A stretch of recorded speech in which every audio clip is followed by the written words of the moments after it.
Alright, so now it's time to take a look at nested if and loops. Nesting lets you use an if or loop inside another. It is essential for complex logic. So how you can implement nesting? It's just indentation again. Yes friend. Here is a simple example. If user equals admin, then when this condition is true, we are checking another condition inside it. So if user equals admin, we are checking if password equals 123. If both of these are true, then print access granted. Next, let's take a look at nested if example. We are providing a value x equals 10. Now, if x greater than 5, then we are checking that whether if x is less than 20, then we can print x is between 5 and 20.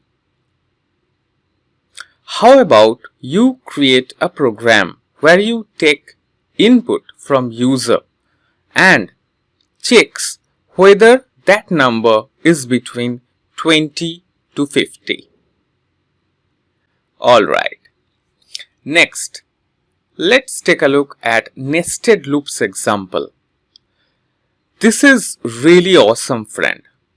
For I in range 3, for j in range 2, print I, j.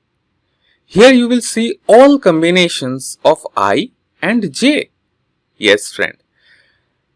Let's come to its practical uses where you can use it. You can use it in grids and games. You can create tables like multiplication, searching rows and columns in 2D lists. Alright.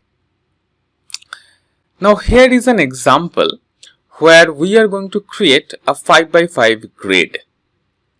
So rows equals 5, columns equals 5.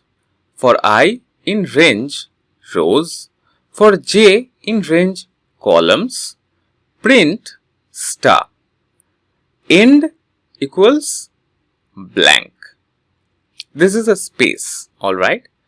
Then after exiting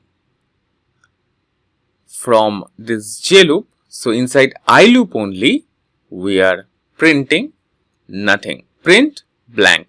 This will move to the next line after each row. Yes friend, that's the logic.